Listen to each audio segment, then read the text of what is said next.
I just don't want to look for my validation or for my happiness at the hands of strangers, because they're a fickle bunch and they'll turn against you as quick as they lift you up, right? Hello, everybody, and welcome to another episode of Books Closed. I'm your host, Andrew Stortz, and before we get started, I need to do two very lame things. That first lame thing is to point out that whether this is your first or your 50th time with me here, make sure you're subscribed, make sure you're liking, thumbs upping, 5-star reviews, sharing, all that stuff, because it helps new people find the show, and it also helps to ensure that you don't miss future episodes of the show yourself. And I thank you for doing that. Now, my second lame thing, because, we're coming into the holiday season, everyone's trying to sell you stuff, and I am no better, okay? I'm going to be honest. Booksclosedpodcast.com. I've got some merch up there. What better way to show that you support this show? Go check it out, booksclosedpodcast.com.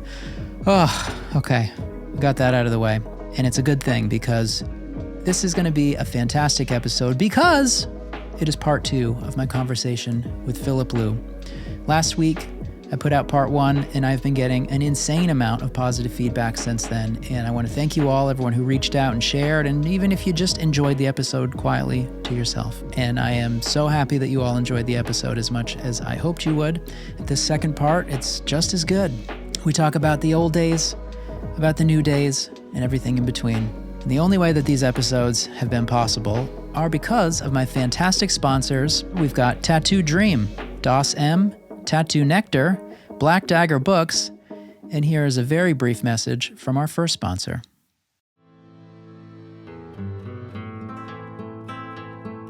This episode is sponsored by Equal Vision Records. Any regular listener of this show knows that my ultimate dream guest is Fred Durst. He used to tattoo. Did you know that? I may have mentioned that before. Anyway, although he's the best musician as far as I'm concerned, I guess I should still mention the next best thing in music, Equal Vision Records. I grew up listening to tons of Equal Vision bands, and if you've spent time in tattoo shops, you surely have heard some too. We're talking bands like Hot Water Music, Yellow Card, Saves the Day, Anne Berlin, Hail the Sun, Polyphia, and the list goes on, and it's far too long to share anymore right now, but I think you're picking up what I'm putting down. Head over to equalvision.shop today and get 20% off your order with discount code BOOKSCLOSED, that's all one word. This excludes pre-order items, but everything else is ready to get packed up and delivered to your doorstep. You won't find any Limp Bizkit albums there, but you can't hold it against them. That's discount code BOOKSCLOSED at equalvision.shop for 20% off your order. And now, let's get into part 2 of my conversation with FILIP LEU. Ink master. Sometimes I'm yelling at the screen. I wouldn't have gone very far on that show. I would have been eliminated second. I would have lost on the ice sculptures or something like that. You're out. Yeah, when they have you pinstriping a motorcycle before the tattoo challenge. I was in Bologna a few years back with, I had his name on the tip of my tongue. A 90-year-old tattoo, what's his name? Doc Price. He's in his early 90s. Still tattooing. And he was up on stage judging with us. And I'm sitting next to him, and he was great. You see somebody get up at the end of the stage, and he's like, nope. I'm like, what do you mean, nope? We haven't even seen it yet. He goes, don't care. Too many lines. It's all black. But he was right. He was very spot on. He's like, I don't care what it is. First impressions from a distance, blob. Nope. Yeah. And he's like, it's not going to age well. And he's been doing it long enough to know.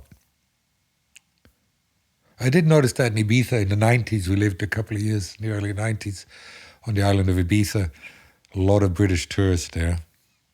Be driving the van down by the beach, and you'd see all these sunburnt British tourists walking along in shorts. The guy had like a leaping leopard in yellow on his back. You'd see it from 2 blocks away, right? Drive past him, it was the most simplistic outline, the size of your pinky, blasted in like a sticker and colored in flat yellow. Really effective. Yeah. Like really effective. Okay, I understand that's not for everybody. I was on a festival in Portugal, 2012, I think, some Psytrance festival. I see a guy walking from a distance with a black arm. Me and Titi, and we're walking along, and we're talking about, oh, look, a black arm. I wonder why they do that. Oh, I don't know. So it gets a bit closer, and I'm like, it's not all black, actually. There's something going on there. And he got a bit closer, and I was like, actually, I could see mandalas on his arm.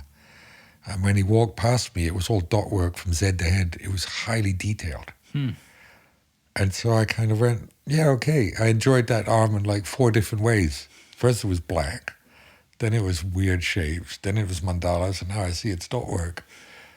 Why not? Yeah. Why not? I mean, I don't want it all one way.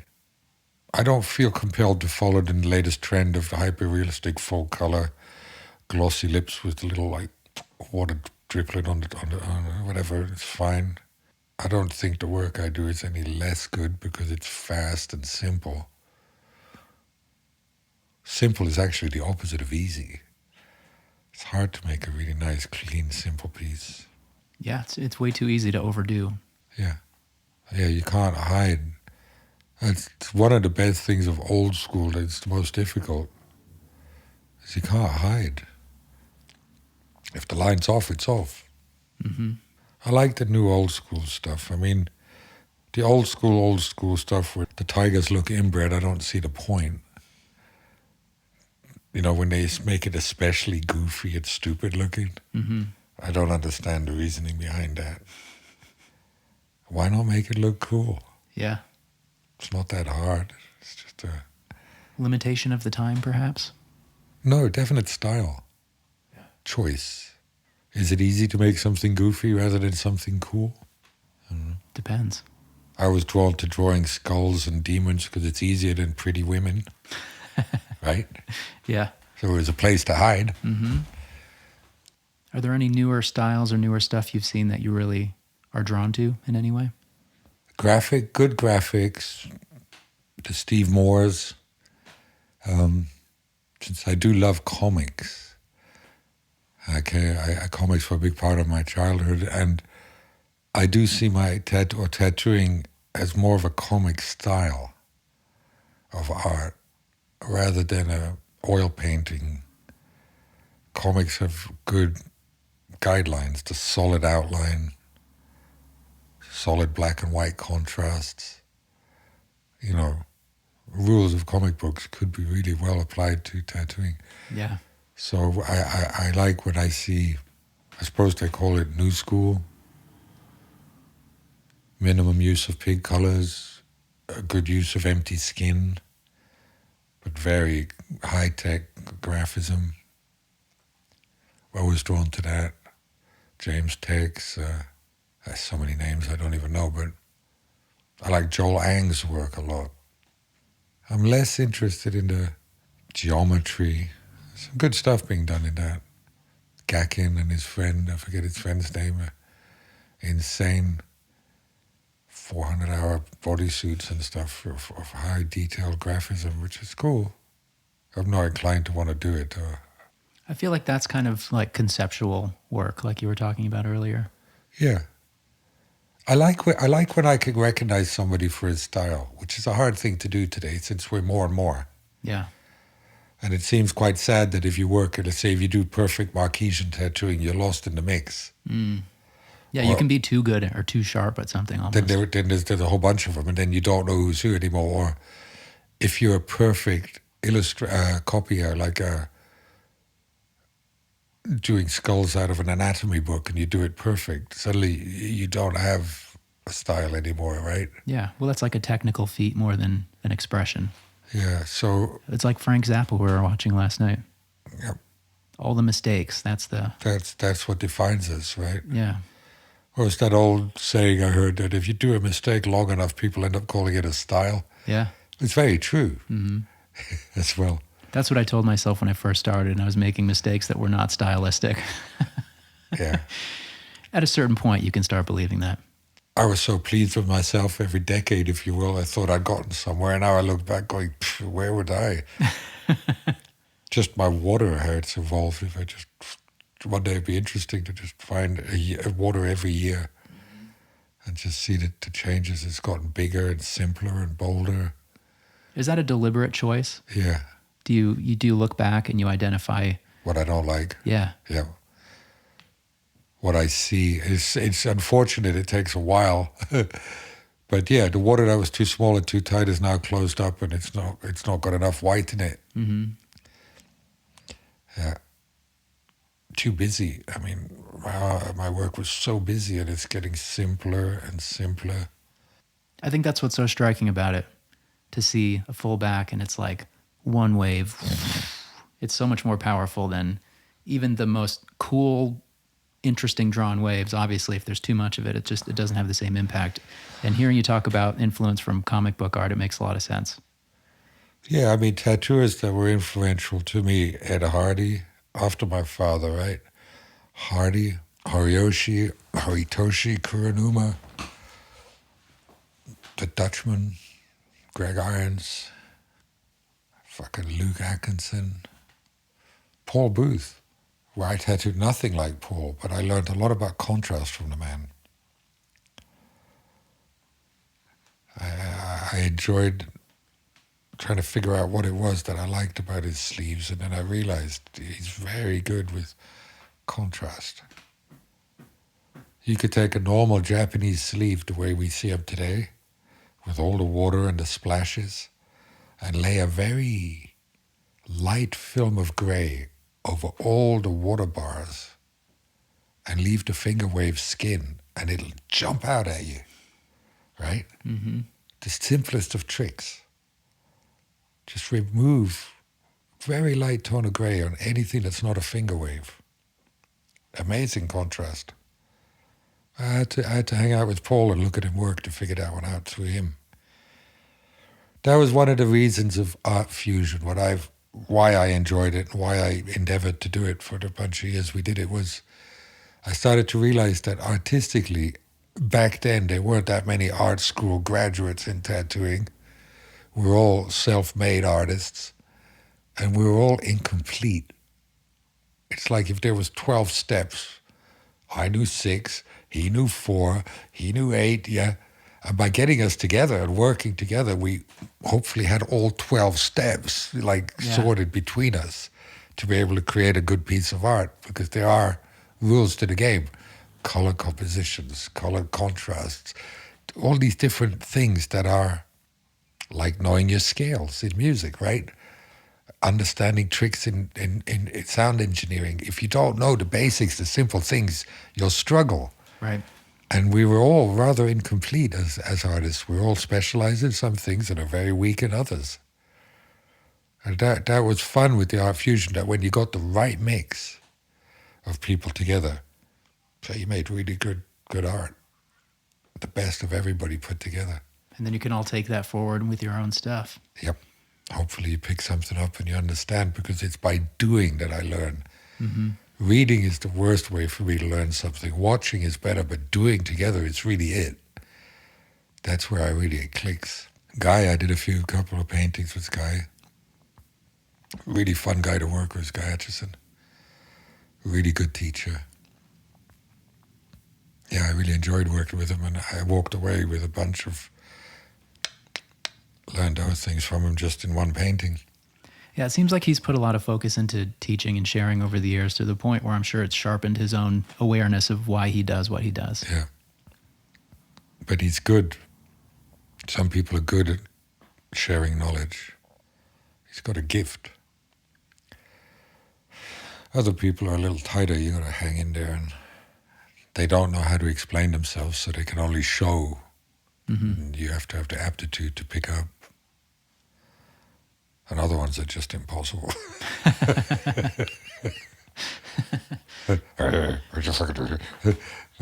Yeah, just because somebody's great at doing something doesn't mean that they're the right person to pass it along. No. The idea of, I hear a lot of people, usually people who don't make art, will talk about a natural artist. They say, well, you're obviously a natural artist. I resent that. Yeah, me too. I think it's unfair. I think that people do have aptitudes, this I'll agree, but people go, oh, you're so lucky you grew up in a family of artists, it's easy for you. Hey man, I worked really fucking hard. You know, don't belittle my efforts that I've put in. Yeah. That some people have, like musical aptitude, the same thing. Yes, some people are more inclined. I've taught tattooing to people that have great recall, like Vito de Marvel. I was amazed at the speed he learned. He picked up so quick, and he remembered. I was really impressed. And it's the way he approaches everything. Some people just know how to learn. Yeah, absolutely. So we can apply that to anything. Yeah, absolutely. If you know the foundations of how to learn, then it doesn't matter what you do. Yeah. And we all know people who are good at everything. I saw a TED talk about that, about how learning takes about 20 hours. To learn to ride a motorcycle, if you give it your undivided attention, you should learn in about 20 hours. To become an expert rider will take 10,000 hours, which is 5 years. Mm-hmm. But the learning process is not that hard, not that long, you know. But people put blocks in front of themselves. Oh, I can't do that. I'll never learn. It's like I never thought I'd learn to record music until I sat down and had fun with it. And then it just, like, hey. It's just a mental decision to, yeah, I think I can do this. Did you have blocks like that with tattooing and art stuff? I had a reluctance to, not tattooing, no. Once I got in it, I was gung-ho. Like I say, my father, Felix, and Loretta taught me art. They both did art school. They got different styles, and I see both of them in my art. And my next main teacher for art, not tattooing, was Mick from Zurich. I learned a good chunk about painting from him. He opened my eyes to a few things. I still haven't painted a portrait. I have no inclination to do it. Could I do it? Probably. I just don't want to. You know, it's the desire as well. If I don't have the desire to do something, I'm not going to learn it. We talked about quitting smoking. 45 years of smoking tobacco, and I quit last year. Tried that stupid vape for a month, but that was even worse. I'm like, fuck this. I either smoke or I don't. And I quit. I don't need hypnotherapy or needles in my ears or nicotine gum or all the rest of it. You just quit. And it's, I think if you want to do something and you put your mind to doing it, you got a good chance you can do it. I mean, maybe some things are out of my reach. I'll never be an astronaut, but you know that you can be whatever you want to be. It's true and it's not. Yeah, within reason. Within reason. There's an asterisk after that. Yeah. I think my thought on the natural ability thing is more that, and which is why I was interested to talk to you about it, because I think the way that you were raised with your parents, you do, not discrediting the work that you put in, but I think the only natural thing is like an appreciation or a passion or like a sensibility. I think about kids who are like a 9-year-old who's a violin virtuoso. They probably grew up in a house with musician parents, or at least parents who loved music, always played music, and it like plants that seed that like, this is cool, this is what I want to do, I want to be obsessed with this. Yeah, I don't think Mozart fucking wrote his first symphony at 7 because he wanted to. Right. His dad pushed him. Yeah. I mean, Beethoven got beaten so bad he went deaf in the end, right? And these are not natural abilities. No. No, you can't be born and write a symphony. You need to learn a lot and cover a lot of ground. Agreed.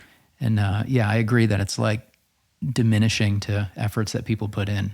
Yeah. But I mean, I understand in the case of like a Mozart, because most 7-year-olds are not capable of that. So we think there must be some like cosmic fucking gift to them. But right, it's not. they're just like kid geniuses. You see them around. Some people are very fucking, it works. Yeah. You know, but they it's because understand. It's like kids who speak lots of languages or learn to read at age 3. Yeah. Some are wired better. Mm-hmm. Lucky, they could be good at whatever they want to do. Yeah. Right? Mm-hmm. They've got the aptitude to learn, to recall, but I don't think I'm one of those. No? No, I had to work kind of harder for it. But my parents did install in me the idea that to enjoy. If you enjoy what you're doing, even though learning can be painful and usually is at points, frustrations, blocks, hurdles, and all of that. I did have this idea that enjoy what you do or don't do it. What's the point, right? But you need those lows too to mix in with the small steps forward. Well, I know people that do apprenticeships. I've talked to many a customer that have done apprenticeships that they hated and they never used this in life. It was just a thing they had to do. I'll be an electrician. And then as soon as they get out of school, they go and do something completely different. So you'd wonder what was the point. What a waste of fucking, But most people probably aren't passionate about trades like that. But some are. Should be. Yeah. What's wrong with it, Well, it seems like if it's like, oh, my father was an electrician, so now I'm an electrician, I took over the business. I feel like those are the people that end up with it, which makes me think that just that exposure, it makes it look like a cool, viable, interesting, honorable, whatever it may be to a kid. It's like, yeah, my dad did it, and he was great at it, and I want to be great at it too. Well, I mean, that's an interesting point. Look at yourself. You did music school and chose to be a tattoo artist. I didn't choose to be a tattoo artist. It came to my life. It came to me. Yeah. It wasn't a choice. I accepted it, right? I'm always interested in people that had alternate lives before and one day went, fuck all of that. I'm now going to be a tattoo artist as a conscious choice. A different approach. It was easy. Great. I'll do what my dad does. It's cool. I was 16 the first time I tattooed a convention in Amsterdam. There's Hardy over there, Greg Irons over there, Bob Roberts, there I was. I was like, this is great. I like this, Did you ever step away to do something else? This episode is sponsored by Tattoo Dream. Have you ever wished you could bring all of your reference and sketchbooks with you wherever you went? The tools from Tattoo Dream allow you to do just that with their Procreate stamp brushes, digital flash, and downloadable books. Don't worry if your walls are already full or if your bag's a little too heavy. Let your iPad do the heavy lifting and load it up with all the reference a tattooer could ever need. You will have access to unlimited design elements whether you're at the shop, at home, or on the road. Everything on tattoodream.com is designed by a collective of the world's leading tattooers, including Paul Dobelman, Danny Derrick, Valerie Vargas, Austin Maples, Tony Nilsson, and many, many more. Tattoo Dream also has streamable seminars. They cover the topics of drawing, painting, and photography, so you can continue to expand your knowledge base. Once you've enrolled in a course, you can take your time at your own pace on your own schedule. Head over to tattoodream.com today to see for yourself. And I'm having some tattoo dreams of my own right now. This episode is sponsored by Tattoo NECTAR, an all-natural skin cream infused with CBD for use on healing and healed tattoos. Tattoo NECTAR is a small business based in the great state of Michigan. Founded in 2021 when tattooers Julian Bast and Danny Garbiras teamed up with the hemp power couple Drew and Caitlin Connor. The Connors had made a healing salve for their family and community for years that helped with an array of skin conditions. When Bast, who I'd like to add is one of my favorite tattooers of all time, I digress.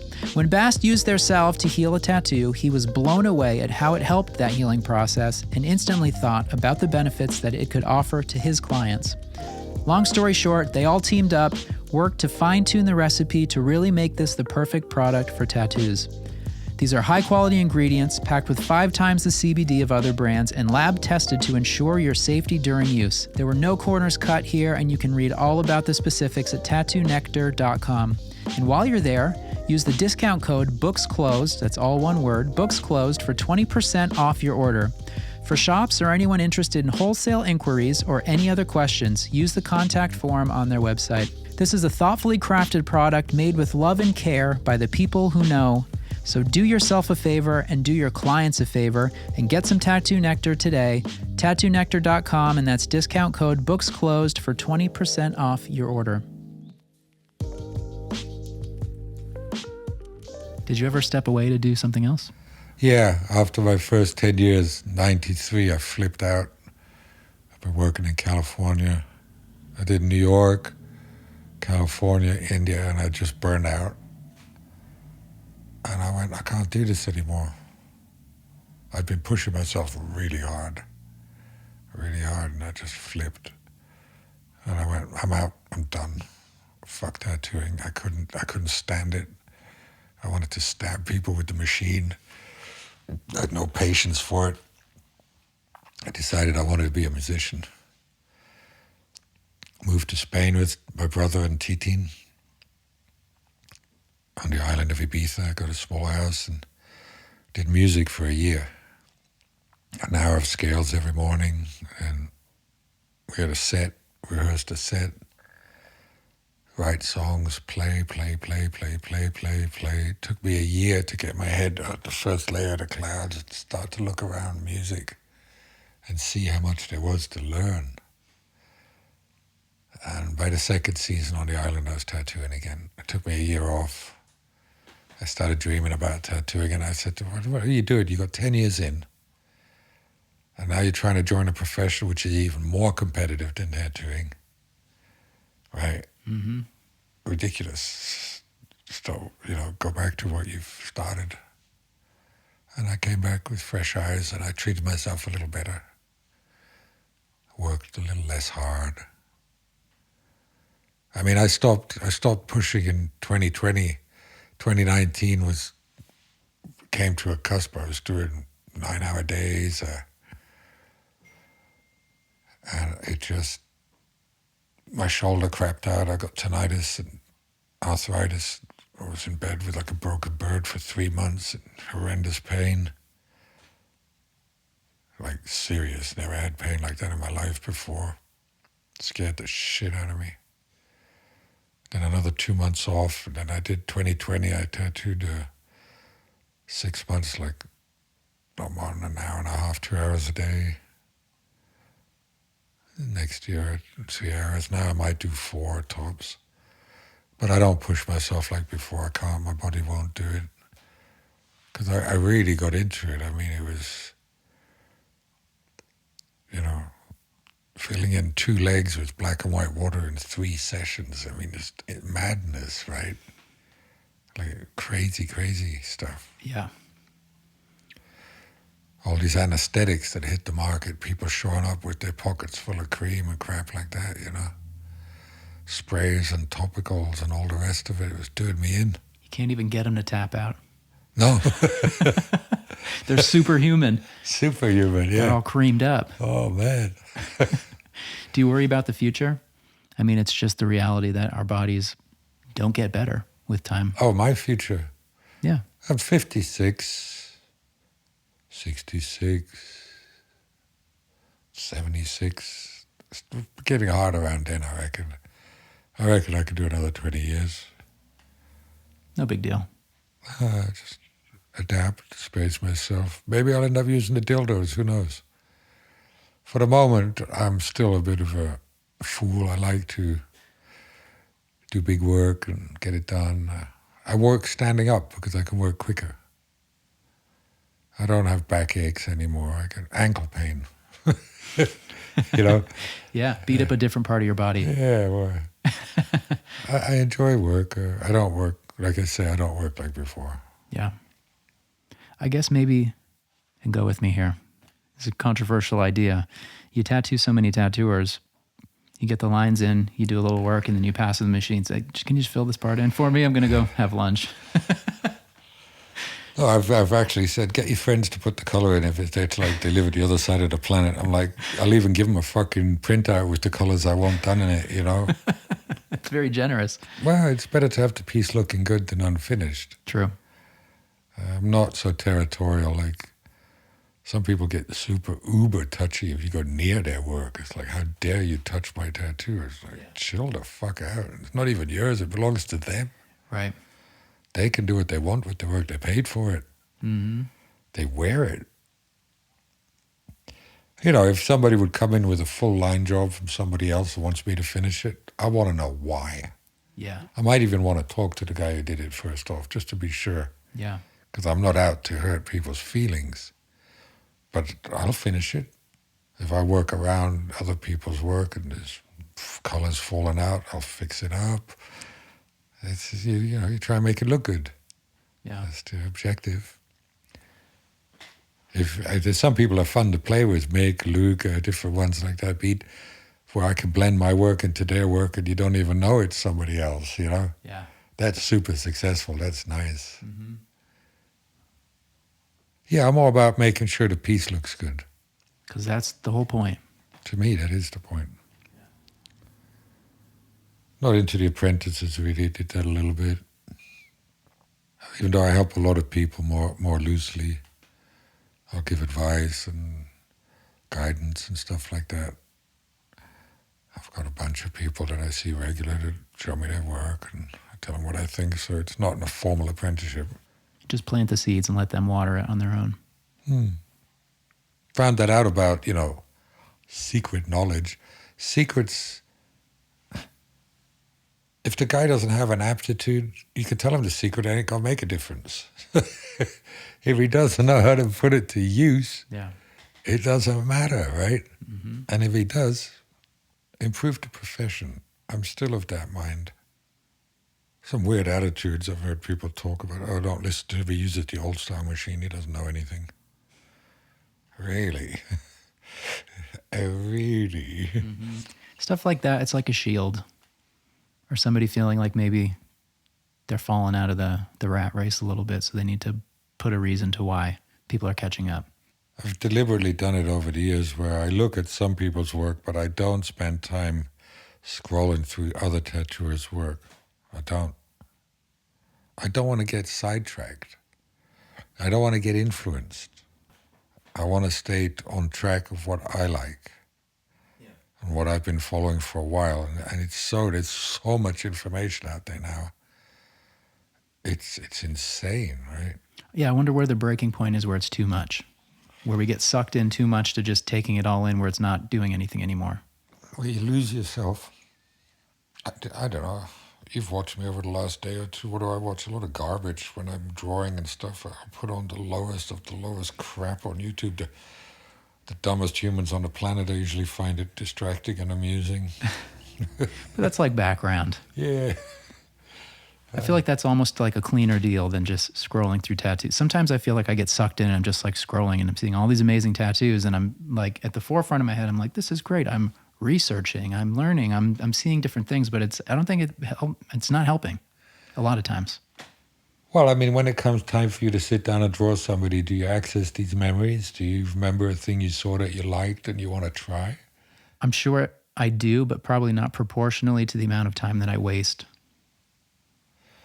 On the flip side, does it destroy your confidence and make you feel smaller and less powerful and less confident? Probably proportionally more than it should. Every time I come back from a convention, having played judge and big mouth and giving fucking opinions, I am well shook up and I sit down and fucking, it whips me back into shape because, sometimes it's hard to judge this work. It's of such a high quality. Yeah. I come back thanking my stars my work wasn't on stage, because... it scares me, too. Yeah, you want to hold yourself to that standard. Yeah, which is not a bad thing. No. Whatever motivates us. Usually I work for my friends. I used to work for my dad, but he's not here anymore. But now I work for Luke or something like that, or Mick. People I know. When I'm doing something, I'm having fun, I'm like, I can't wait to show them. Mm-hmm. Or TT, or my mom, or, Yeah, the people who will see something subtle and go, oh, never seen you do that before. Or that count, because I don't have an Instagram. Empty praise or praise from unknown faces is kind of scary too, because who are they? And what does it actually mean?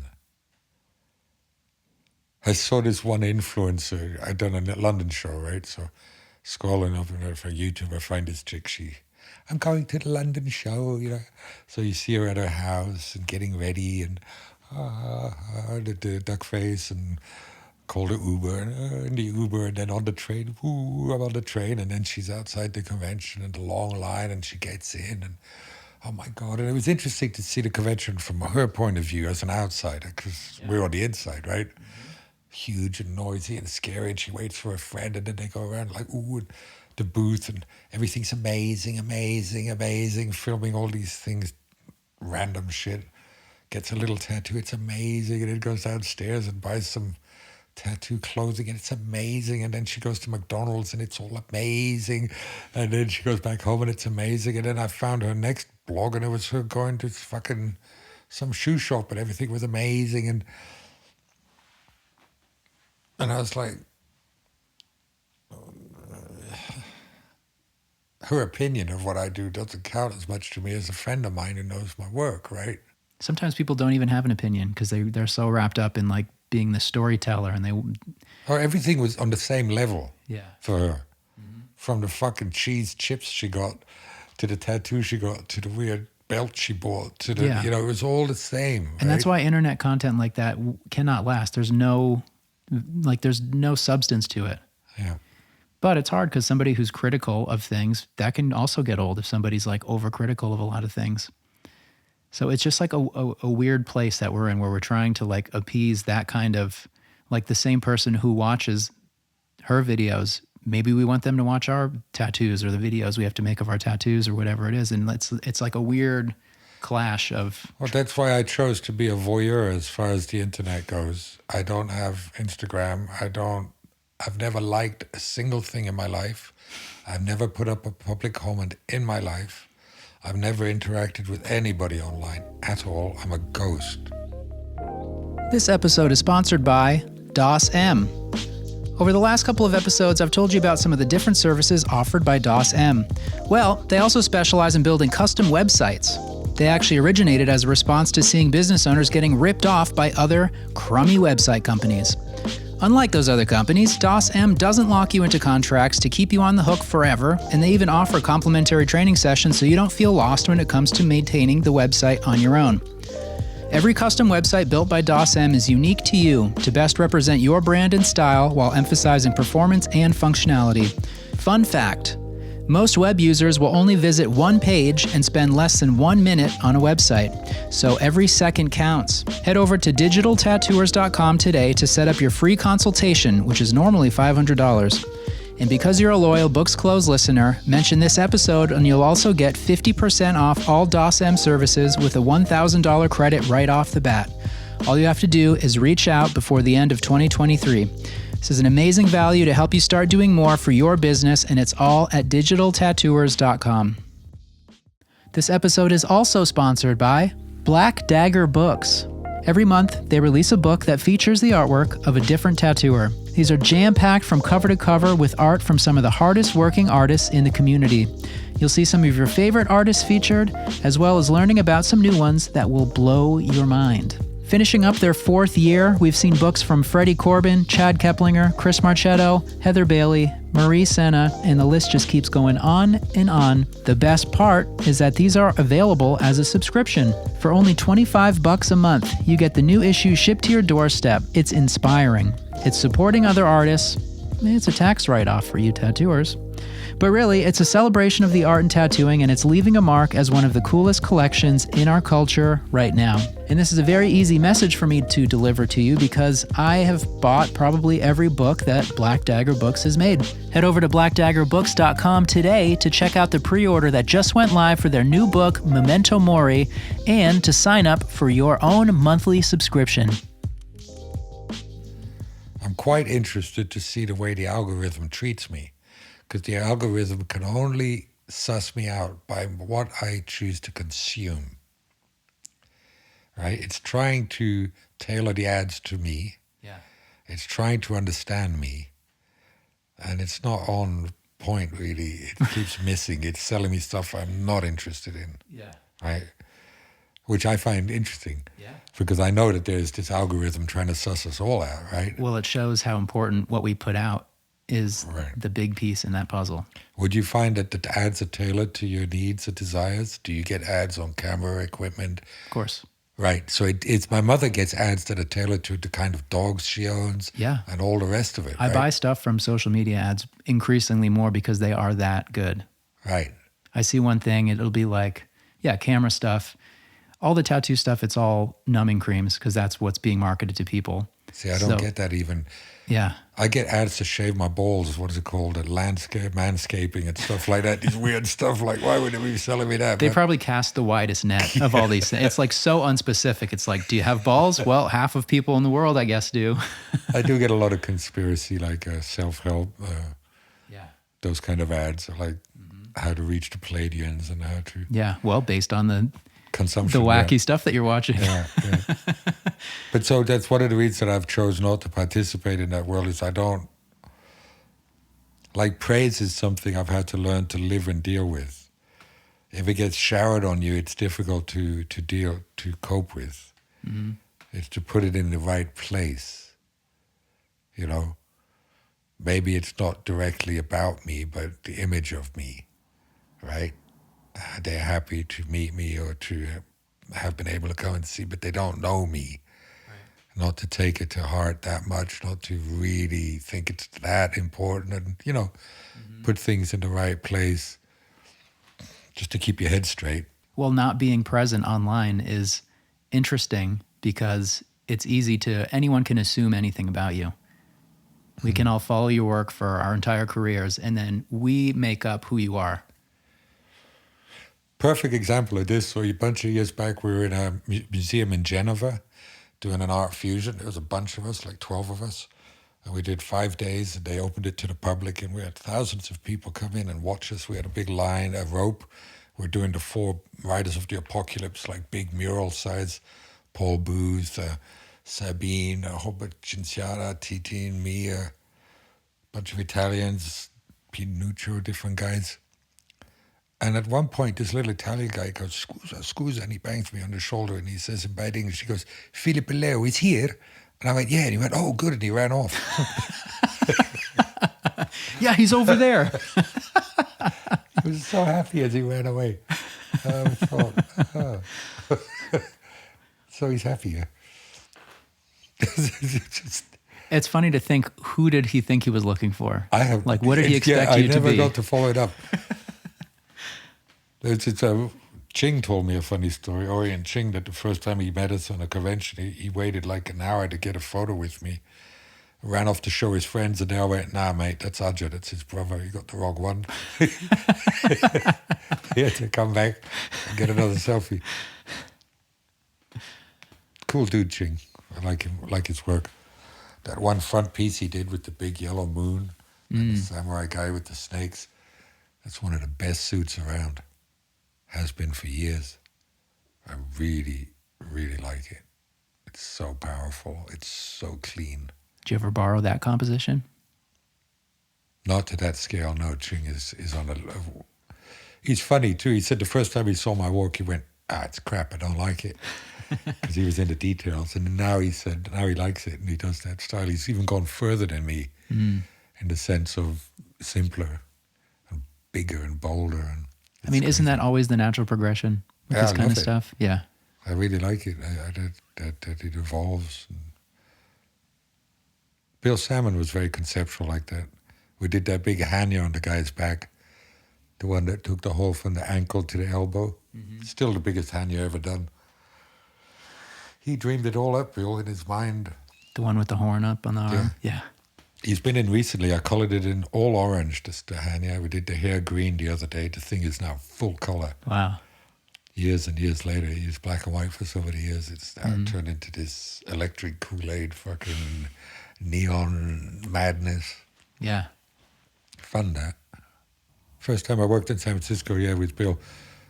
Very demanding clientele there. Very individual, push you much more than other places. People with true concepts. They weren't just waffling. They'd come in, they'd done their research, and they put you to task. Do you think it's because they knew they had access to so many great tattooers? Yeah, I think Hardy put that in there. You know, San Francisco truly was the mecca of tattooing when I got there in the 80s. They saw what was possible. Yeah, they were really pushing it. Everybody wanted to push. Like I did this midwife came and she got a whole leg piece. She brought me a couple of books and I had to do conception to birth. And it was the division of the cells and then the pre-embryo and then the embryo and then the fetus in the womb right down to the firstborn baby, and, you know, very specific. Yeah. Yeah. So I enjoyed that. Given the reference, explained what they wanted. The frustrating part is when you're supposed to make it all up and then it ain't right. Mm-hmm. And you get these occasional ones, do whatever you want. I remember one of those, drew the sleeve on, Japanese, right? In the mirror, I'm like, what's wrong? He goes, this part, not good. Like, fine, rub it out. What, oh, whatever you like. Drew something else. No, six designs later. Yeah. I'm like, well, what do you want? He goes, oh, whatever you like. I like the first one. No, I didn't even do it in the end. I was like, no, you know, no. Do whatever you like as long as it's what I'm thinking in my head and I won't tell you what it is. Yeah, got no time for that. Well, it's hard because I think people truly think that they mean that when they say it.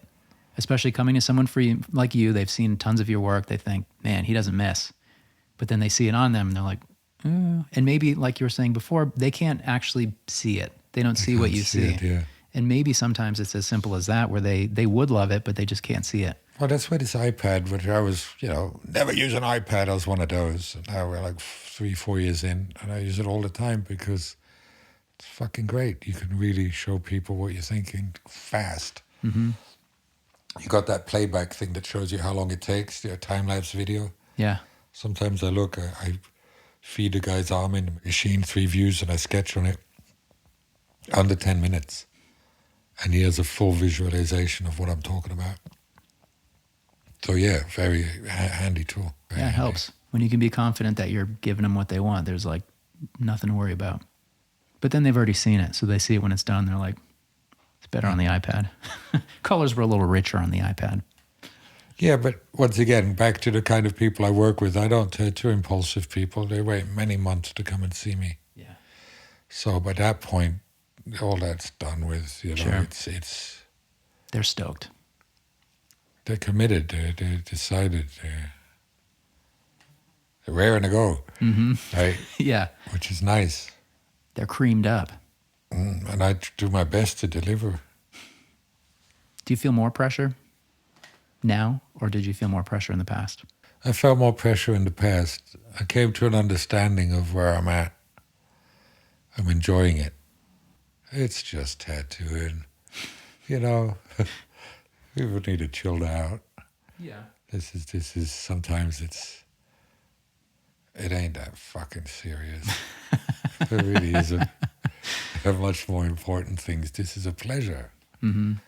You know, this is a luxury, not a necessity. Yeah. I need this tattoo. It's just an idea. You don't need this tattoo. You want this tattoo, right? I've been asked how I feel. You cover somebody's body, you've changed their life forever. I don't tell them to do it. People make a decision and I mark it down. I'm a witness, you know, Yeah. to your change. It's not my choice. I just work here. You know? Yeah, but for real, I don't pull people off the street with a hook and a line, you know? Right. So any changes made, they've already done them. This shift in their mind of now I'm going to be a tattooed man is done. I'm just here to market. And I understood that. I used to feel more involved, and I've come to realize, nah, I'm just the hands. Japanese tattooing different. You know, you go, you see the guy, you say, yeah, I want a tattoo. What do you want? Like a dragon? Fine.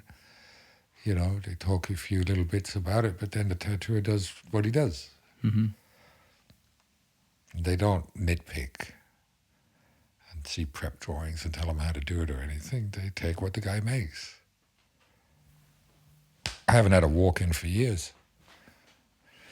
Spontaneous, off the cuff, hey, thinking about getting a little something about here. I mean, you do that still?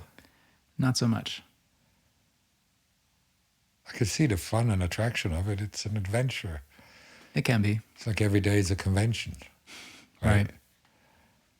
Which can be brilliant. I mean, it's got a lot less worries and heartache. I got an iPad full of projects that I work on constantly and worry over them and dick with them and stuff. Mm-hmm. I try and put more time on the conception now than I did before. Because I can. Because when I made paper drawings to draw a full big tattoo and then to decide, you know what, I'm going to change just a hand. I mean, I used to do it, but then I'd have to cut out a piece of paper and glue it over the other one. And Yeah. it was more labor intensive, where now I can dick with it right up to the end and fine tune it. It's like music. Digitally recorded music is never finished. Yeah. Yeah, you could go forever. Forever. It's the opportune moment where you step out. It's just, abandoned rather than terminated. I know I'm not very linear in my thought. I've been told that before. I think we're been doing pretty well. But I'll find connections to ideas that are like way over left field, and I'll just jump. Right? But that's okay. Well, It can keep things more interesting. people listen, they're like, wait a minute, he's fucking nuts. You want to talk about AI and the implications on tattooing? Just the implications on society and the world. I grew up without a television set at home. Didn't have our first phone till I was in my early 20s. My dad didn't believe in it. We'd cross the street and used a phone booth to call the customers in Lausanne in the beginning. So I remember the world before the internet. I've been reading a lot of sci-fi since I'm little.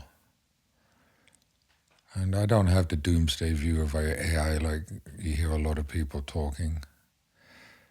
Obviously, if it's in the hands of a homicidal maniac, it'll be a dangerous weapon, but I think more of the singularity. They reckon 2027 was the last date I heard somebody put out for when they reckon the machine might become self-aware. And I really am of the thought that it'll be benevolent. It'll be smarter than us, so it'll solve our energy crisis, pollution. It'll solve all the problems we can't. Every time humans come up with an idea to make things better, what fucks it up? We do. Greed, corruption, ineptitude, it's people who fuck up even good ideas. A machine won't have that problem. You'll give it a good idea to execute and it'll do it, right? Yeah. For it being used like these AI design programs, which I'm just starting to see a bit, are quite mind-blowing. Talking about how I like the individuality of being able to spot somebody by his style, that kind of will go out by the way. Everybody will start looking the same, people that use it, unless they're good at using it. Right. And really, I don't know, maybe feed in an initial sketch that's yours and have it complete the work for you.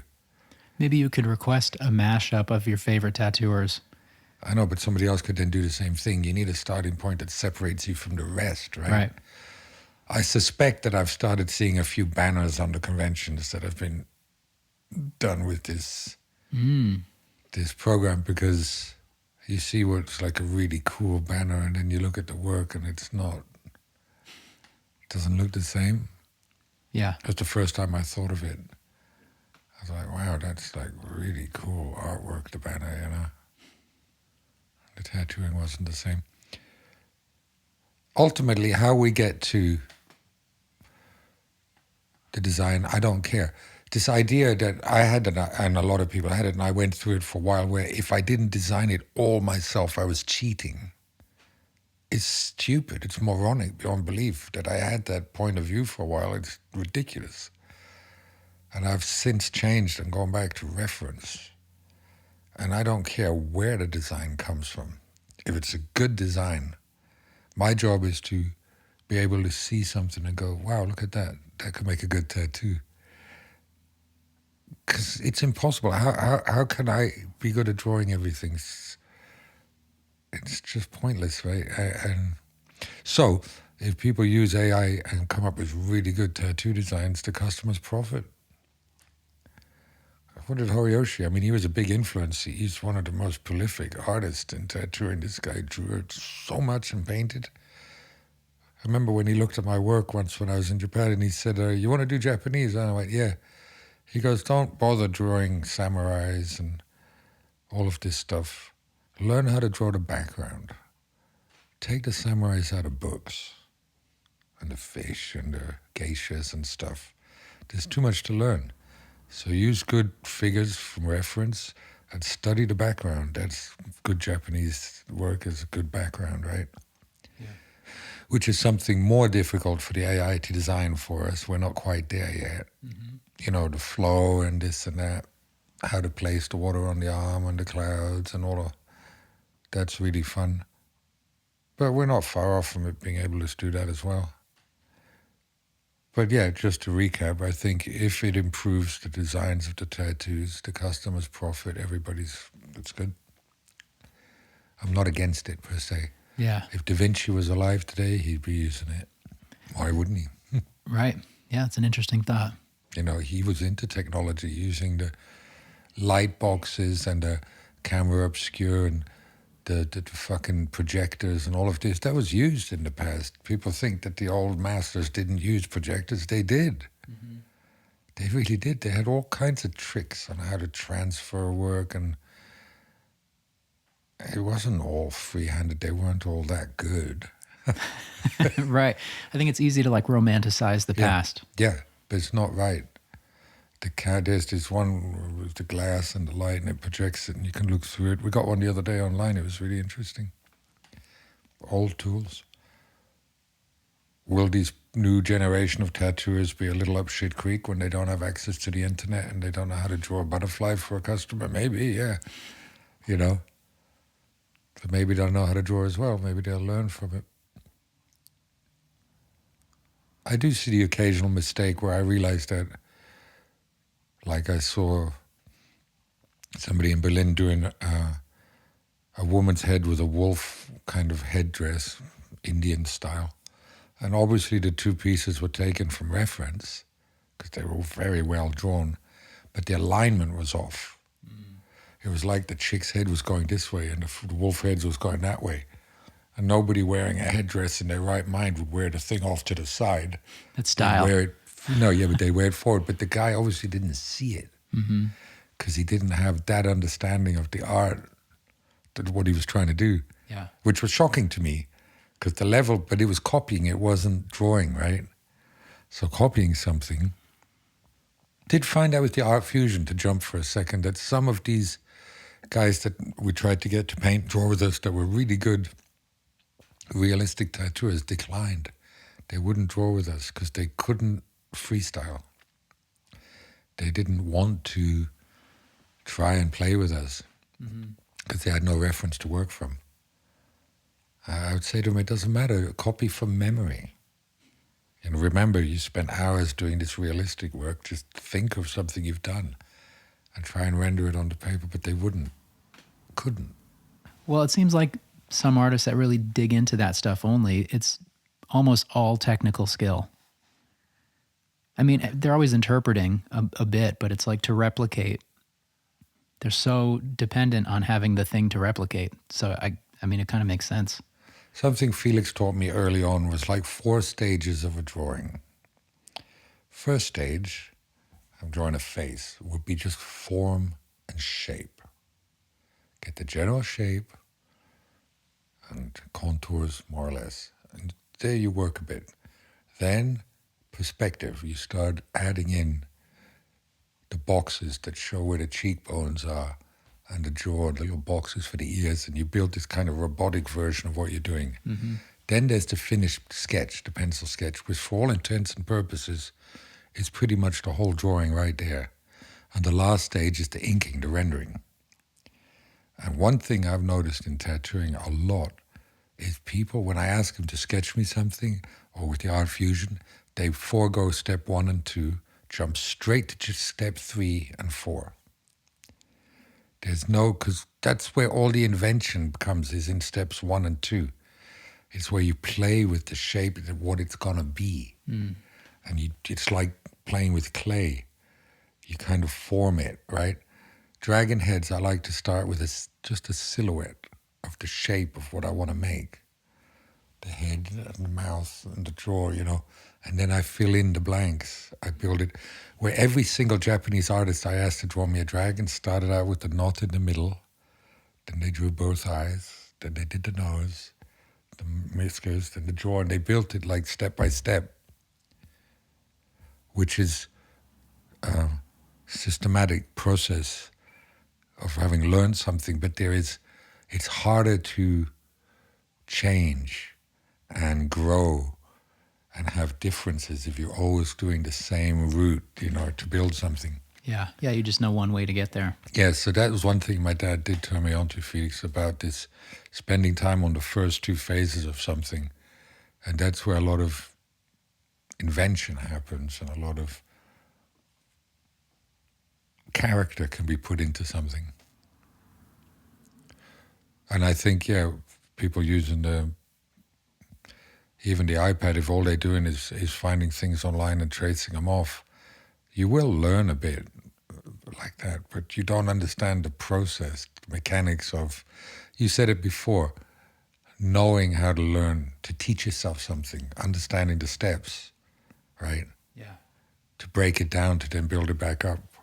Yeah, I mean, I can think of times now where I've definitely skipped step 1 and 2, and I feel like I spend more time trying to fix like the scaffolding when if I had just started and figured that out first, then it would have been a lot easier and better. What's that saying? You can't polish a turd. If the baseline is off, it's off. Mm-hmm. And you can put all the sprinkles you want on it. There's always going to be something wrong, right? Because the structure is not right. Mm-hmm.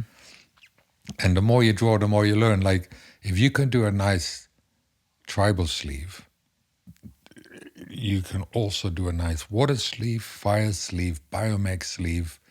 It all follows the same flow lines. Yeah, there are lines that fit on the body that we learn. That's what you learn over time by drawing on the human body, lines that bend well and sit well. These power lines that, once you've got them, it'll help with all your work. You just flow along those lines. And flow I find important for a tattoo. Sometimes I think if the tattoo is just slapped on when the person's standing there, and then when they sit down and they lean over a bit and the thing looks horrendous, it's kind of maybe not the right design in the right place, because I do care what it looks like when your arm is bent.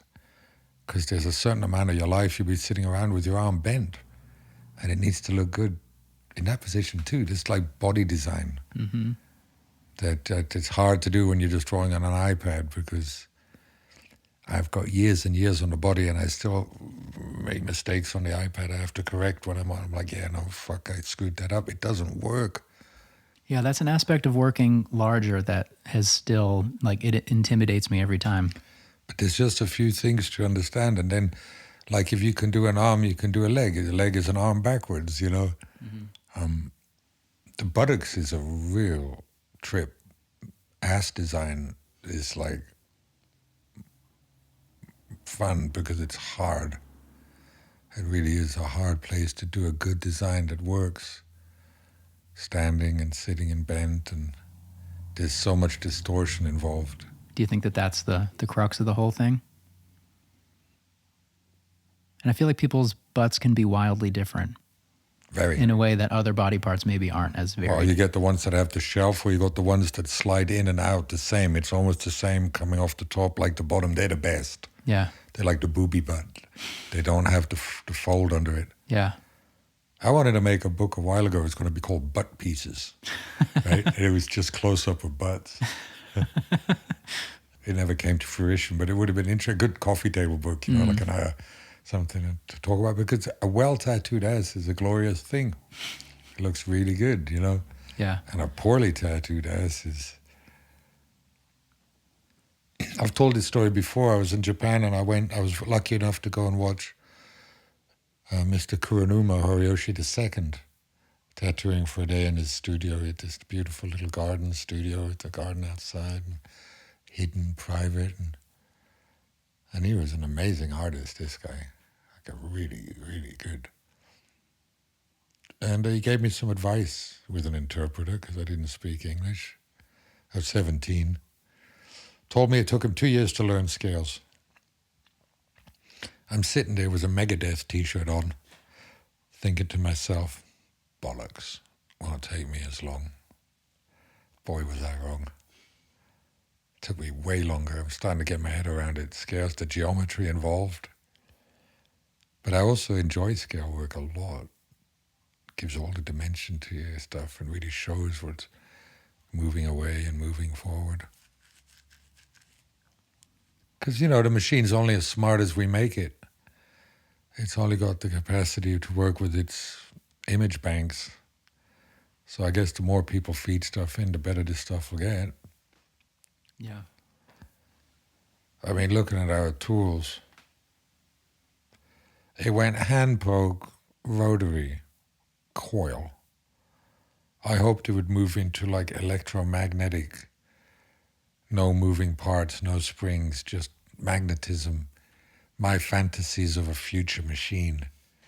This weird kind of silver pen you'd hold with the needle that would kind of float above it and move just through, suspended into space, and not that easy. The idea of the ultimate design, like, so this show where they were talking about some designs just can't get any better. They were showing that the Egyptian guys who did mummies, they had a scalpel that's the same scalpel we use today. The shape, just, there is nothing better. Yeah. Or how a Harley Davidson from the, 1905 or whatever, it's still the same. It's just been refined, but the basic design of the V-twin hasn't changed. It's just, but they've tweaked it, right? Mm-hmm. So maybe we've reached the top of our design. I don't know. I use coil machines, and if you look at the patent, it's 1927. I built my machines that I have with me with Richard Pinch, Good Luck Iron. And when he's got a workshop, I went to Ireland, Scotland, Aberdeen, and built the machines, wrapped the coils ourselves and everything, built the whole thing up. I'd learned to make machines with Paul Rogers, but they literally haven't changed since 1927. Yeah. It's phenomenal. Show me another tool, Right. Microphone, camera, fucking typewriters become laptops. Most new kids don't even know phones used to have cords. Yeah. I mean, certain stuff has changed so much in the last 10, 20 years. But yeah, it's interesting to think about things that have stayed the same. I was reading your Tattoo Artist Magazine interview, which was probably about 20 years ago. Yeah, something like give or take. And there was one part where you mentioned that you expressed curiosity about thinking if there was possibility to improve on the design of the tattoo machine. And while I think with the pen machines that is something new, but it's still at its core just a rotary machine, but like a refined version of it. It's interesting that 20 years later now we're still kind of having the same conversation, and the answer is still, no, I don't know. Well, the difference is that 20 years ago, you struggled with the machines. Today, they're almost idiot-proof. I mean, wow, clip, plug in, and off you go. It's light, it's easy, it's disposable, it's fucking so easy, yeah. So I think compared to the old rotary, these pens are a massive improvement. More and more people are jumping ship. The loyal to the coil group. It's getting smaller and smaller. Why do I stick with a coil machine? I really know them. I'm comfortable. They work well. They're efficient. If it ain't broke, don't fix it. Tried the pens. They were good. They're slower. I believe they are slower. They slowed everybody down. Mm-hmm.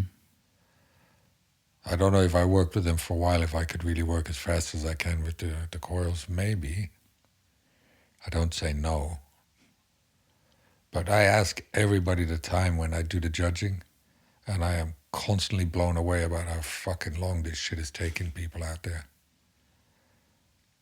Where I'm so much faster, I don't know if it's just the design, it's the coil.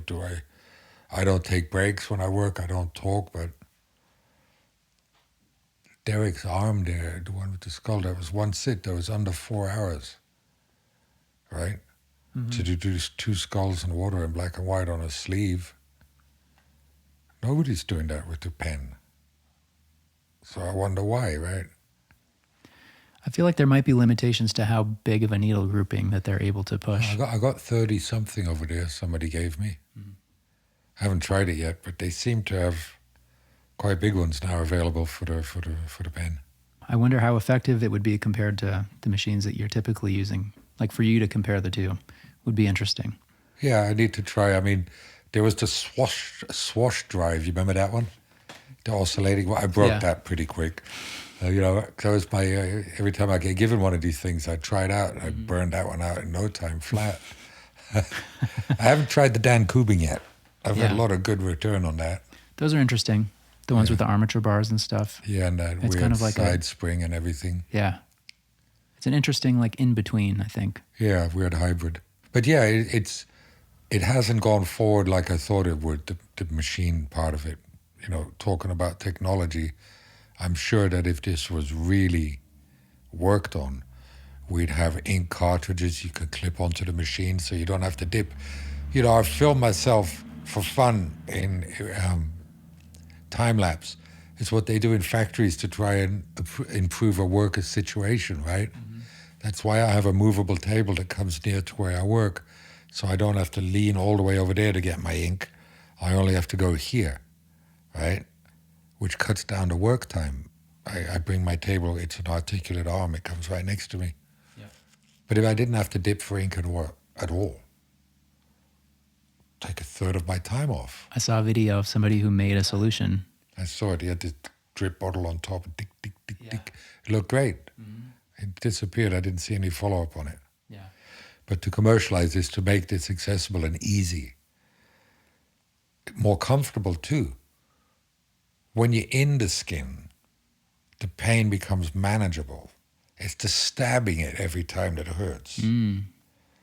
So if you could color in for longer without having to go get ink, it would be more comfortable. The time you'd save would be off the charts. Yeah. So there's some real room for improvement. The cordless thing, that was a nice aspect of the pen. I've been dragging this massive fucking clip cord behind me for years. It's annoying. It's like trying to draw with a kitty cat hanging on your wrist, I never thought it was cumbersome until it wasn't there. Yeah, right? It was like, wow, this is like comfy. You realize how much time and thought that you're like not paying. It's not in the front of your head, but you're thinking about like how it's moving around you. Yep, absolutely. Yeah. So there's large room for improvement. I think they should get their fingers out of their butts and start working on it. Whoever is... I heard a bunch of tattoo supplies were bought up by corporations in America. That there's some big money behind tattooing now. They smelled cash and so... Yeah. And I wonder if those people, those like investment groups or whatever you'd call them, if it's still just small peanuts for them to own the biggest tattoo suppliers. Is that like their smallest investment? I wonder how it all stacks up. Yeah. I mean, what's the idea? I watched that documentary on Amazon and the way they did it. The way the guy got investors to back him for 10 years with no profits so they could undersell everybody and ended up having a monopoly on the market. They could do the same. I heard talk about Edding, magic markers, getting into tattoo pigment. That's a big company. I don't care who makes the pigment. A lot of talk is about it being, sterile, which is less important than non-toxic. Right. Right? In magnitude, levels of danger. But there's an aspect to it they don't talk about. How about the light fast aspect of it? How light fast is it? How resistant to, ultraviolets are these? Right. The more resistant it is to the light, the more nauseous it might be for us, right? Everyone always wants to keep all the business inside of tattooing, which I understand, but at a certain point, there could be to have a little more juice behind it. There could be advancements that are made, but I think it would always have to be a collaboration. Do we trust these needles? Yeah, absolutely, but we trust needles made abroad. I've heard plenty of stories about needles coming out of China where they're not even sterilized. They just pretend they are, right? Yeah. But we all trust it. I mean, the medical industry suffers the same, not just us. Capitalism, baby. Yeah. So as long as the product's good, I really care not where it comes from. Yeah. Just want to have it. So what's left? What's left for tattooing? How much more can we squeeze out? I think I'm surprised at where it's gone in my life, but I don't see it as being over just yet. This is not something like a fashion trend. You get solid tattoos there for life. You see these guys lasering off their faces online and stuff. It ain't that easy. It really ain't. So we're here to stay. It's going to be a long time before they manage to push us back under the carpet. Generations, I think. I don't think this wave has crested yet. You know, I think there's still a massive momentum behind it. The lockdown really brought a lot of people to the industry. A lot of people that lost their jobs or decided to change their lifestyle or decided to become independent and chose tattooing as a vehicle. So there was, over the last 3 years, there was a massive influx of people that wouldn't have touched it before. Housewives from the neighboring village and stuff, they all come and see me. They do online courses and they buy the pens and they just start. So yeah, it's gonna go more and more artists. How many will stay remains to be seen. There are a lot of these people that are gonna figure out it ain't the golden lifestyle they thought it was. It ain't as rock star as it looks from the outside. Right.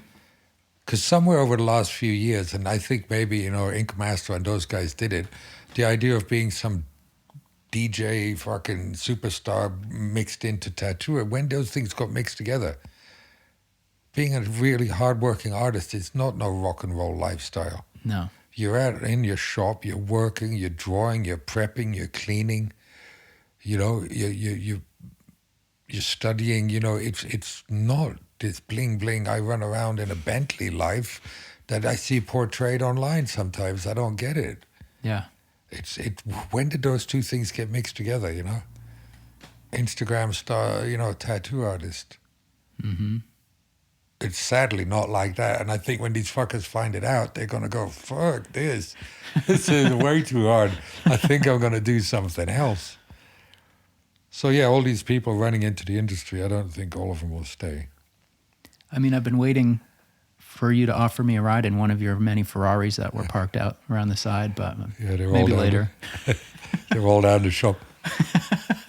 Because it's so easy to get in, it's just as easy to leave, right? Yeah. Where you used to have to fight to be a tattooer. Now you just have to order something online. I feel like I don't sweat the idea of too many people starting for that exact reason, that there's going to be just as many people. If we're so sure that it's not for everybody, then they're going to figure it out too. Yeah. They're not going to like it. Exactly. And that is what it is. And that's okay. They gave it a shot and it didn't work out. No, hopefully, you know, I thought that as the tattooing got better, that the crap guys would get dealt out because people would get hip. Yeah. Didn't work out like that. That's interesting. Right? Why do you think that is? There's so much good stuff out there.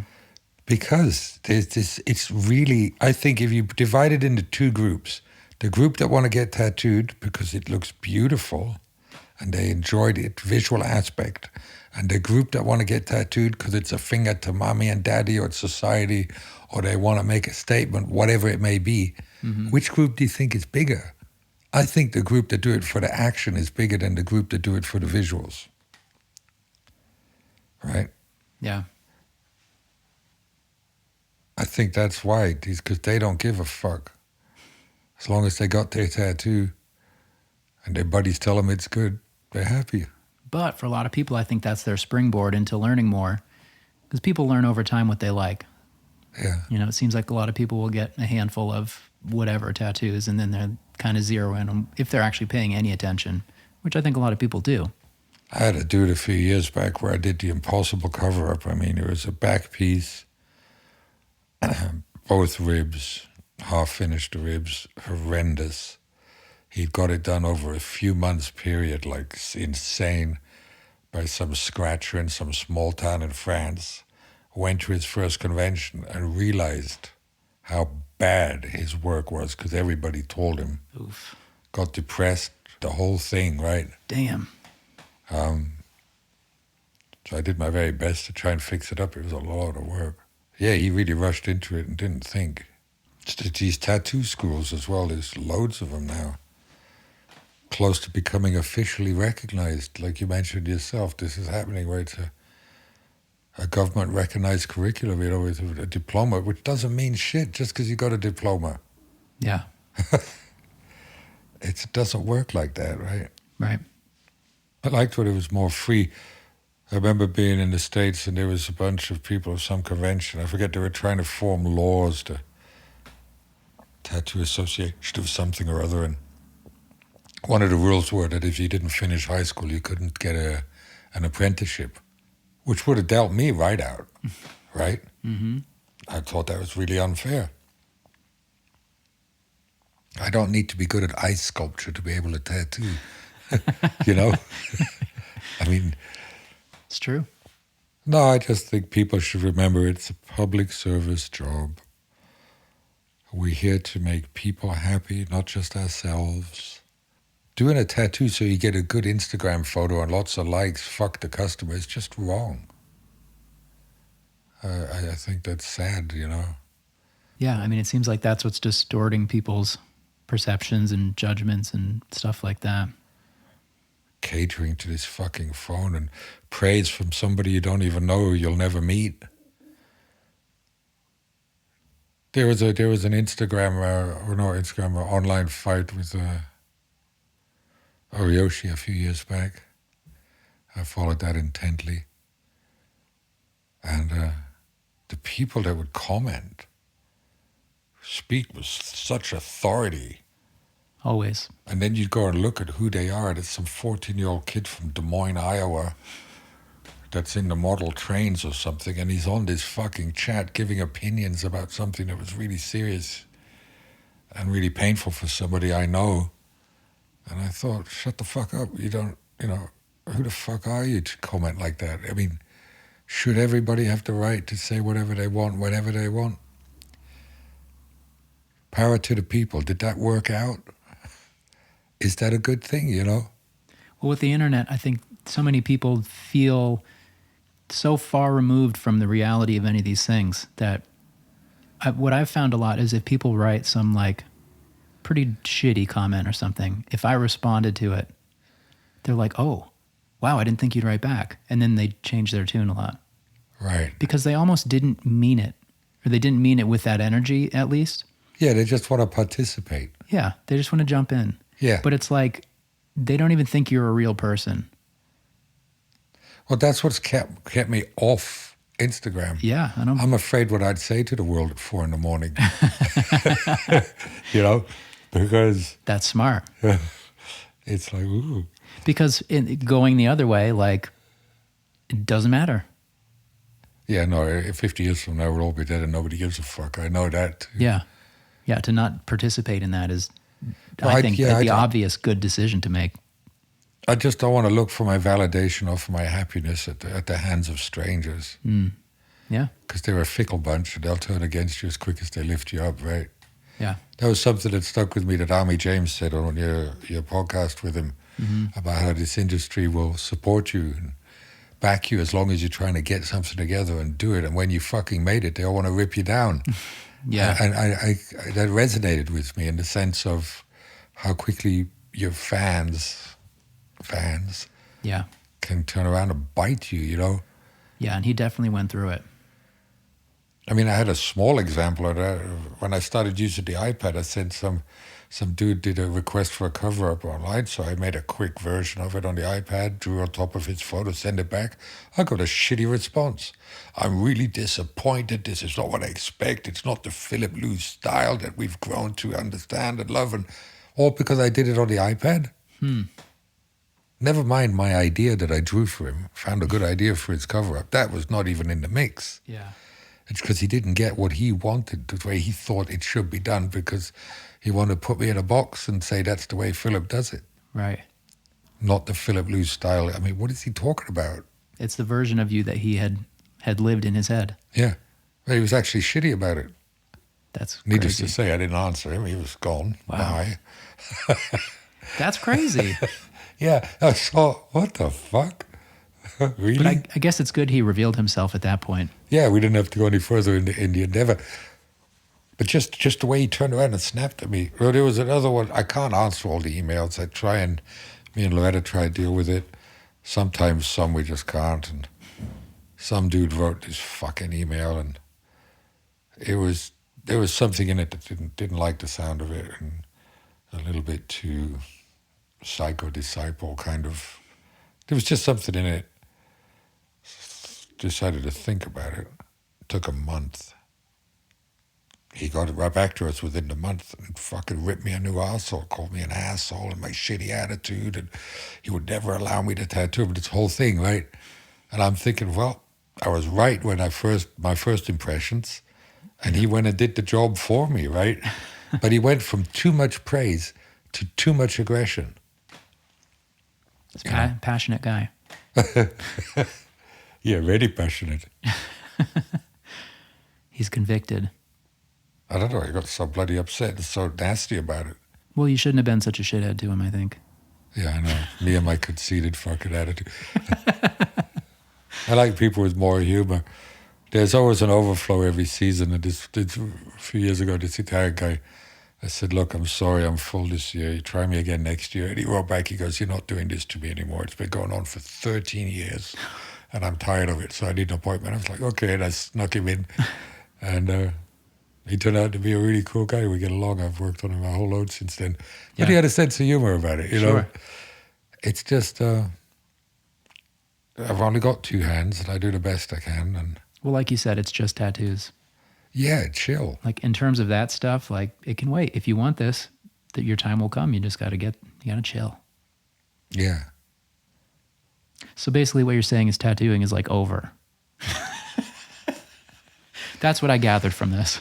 Well, this privileged fucking old school, treat everybody like dog shit, yell at the customers and fucking do whatever you want, that might be over, yeah. I mean, I think that people don't have to put up with that anymore. Yeah, and that's a good thing. Yeah, I didn't agree with that. And when I've seen a few of these younger, old school guys that I've seen dudes on conventions make little girls cry and stuff like that and feel like macho men about it. Mm-hmm.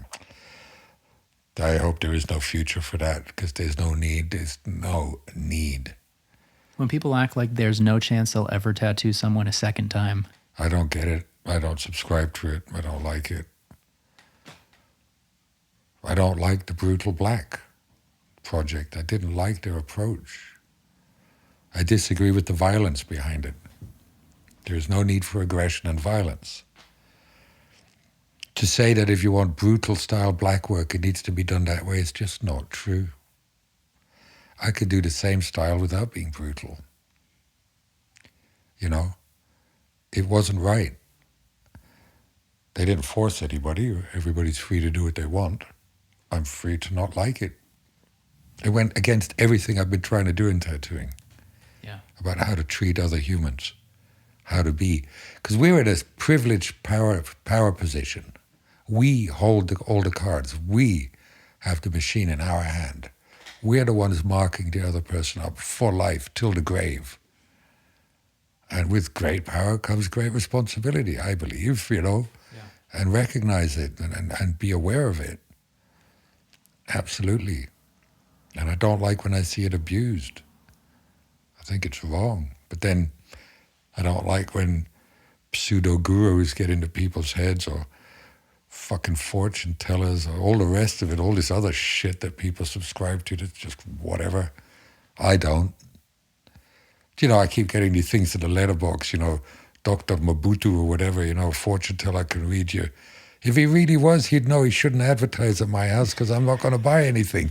Through the advertisement, he's proved that he's a charlatan, you know. Right? You just addressed it wrong, that's all. It was for your neighbor. Yeah, I know. But I mean, right there. And yet they have so much business, these industries, right? Mm-hmm. Fucking faith healers and the Benihanas and all that. But aren't there people out there that are looking for that too? Desperately. Yeah.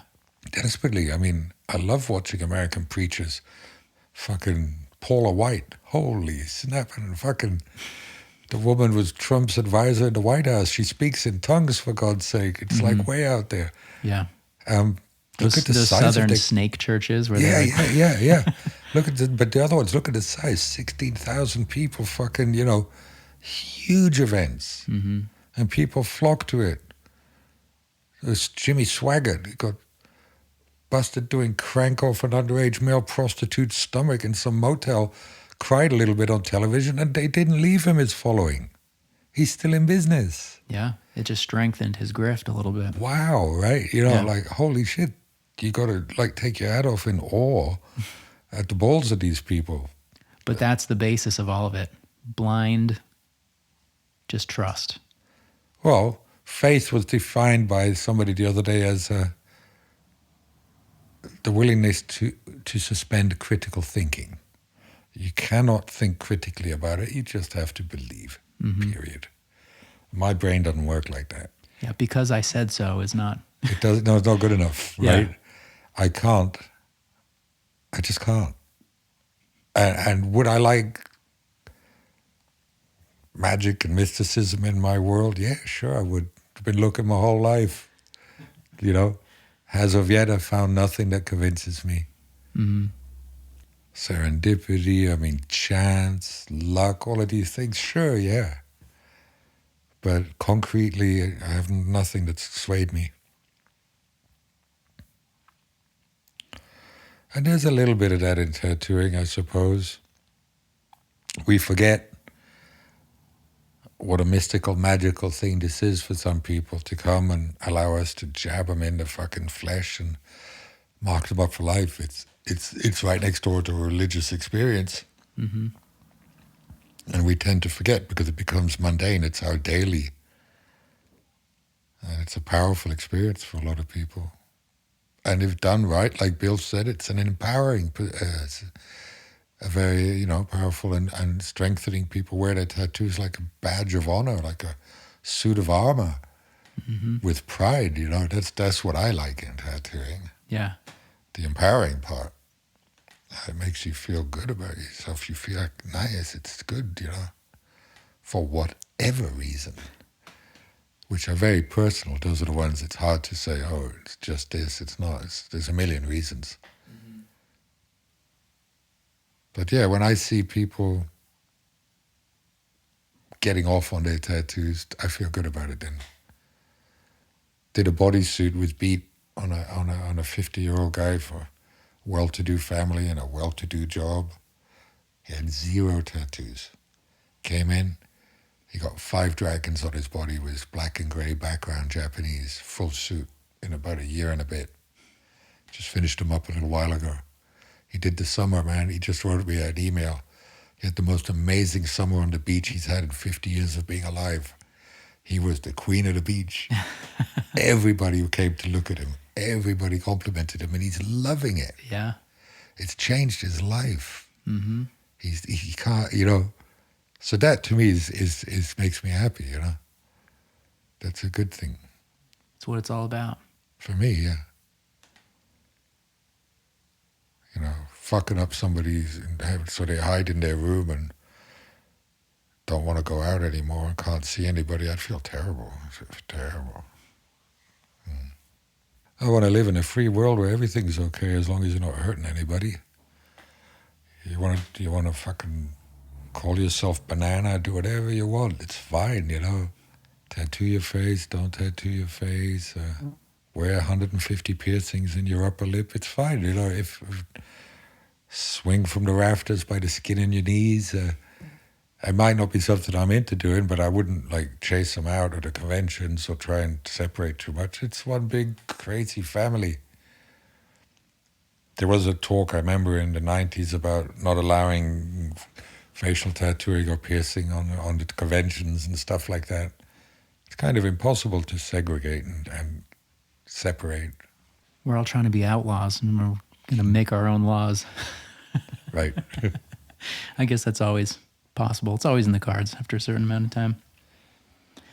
All right, let's round this up here. Let's end on a Well, I did want to ask, because before you mentioned if you could live for 300 years, you'd want to have multiple careers. What do you think your future careers would be? Metalwork's always interested me because having chosen a profession that's so short-lived, my work only lives as long as the people wearing it. I'll survive in photographs and stuff like that, but to physically make things that could last a long time, I still want to make things. Mm-hmm. Woodworking is another profession. I love the smell of wood and the pleasure of I watch people doing on those lathes, they turn wood and they carve into it, and fucking brilliant. Yeah, that's cool. Building vehicles, the mechanics as well. Maybe a life as just a painter. There's so many things I find interesting, to be allowed to be alone and just to paint. Because it takes a long time to get into it. And then you stay immersed, and if you got to break out and tattoo regular and you're tired, and it's hard to do both. I could do the illustration side, because that's connected to the tattooing. Mm-hmm. I don't know. I don't think I would be a airline pilot or anything like that. A firefighter? Yeah. Or a chef. I don't think I do that. I used to say I have 3 perfect jobs for me would be ice cream tasting, mattress testing, movie critic. Could do all 3 at the same time. Yeah, that'd be a great life. Every week you get a new mattress. Mm-hmm. You just write a little report. On to the next. On to the next. A different kind of ice cream every afternoon. Well, I want to say thank you very much for having me out to do this. This, for me in tattooing, this is one of my greatest pleasures, to have the excuse and the reason to whisk myself to a place like this and sit down with someone like you and have these conversations. It's very special for me. So thank you for that. And I hope everyone listening enjoys it and got as much out of it as I already have. And that's that. We did it. Thank you, Andrew. I appreciate the time to try and explain my mind.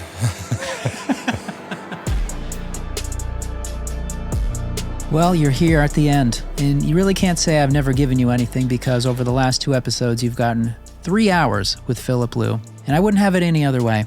If somehow you found this episode first, go back and listen to part 1. And please check out this episode's sponsors and show them support for supporting a show like Books Closed. We've got Tattoo Dream, DOS M, Tattoo Nectar, Black Dagger Books, and Equal Vision Records. Thank you to all of you for making this possible. And of course, endless thanks to Philip, T10, and Loretta Leu for everything they did to make this trip to Switzerland unforgettable. I'll be back next episode, where I'll be joined with Savannah, Georgia tattooer Zach Spurlock. I'll see you then.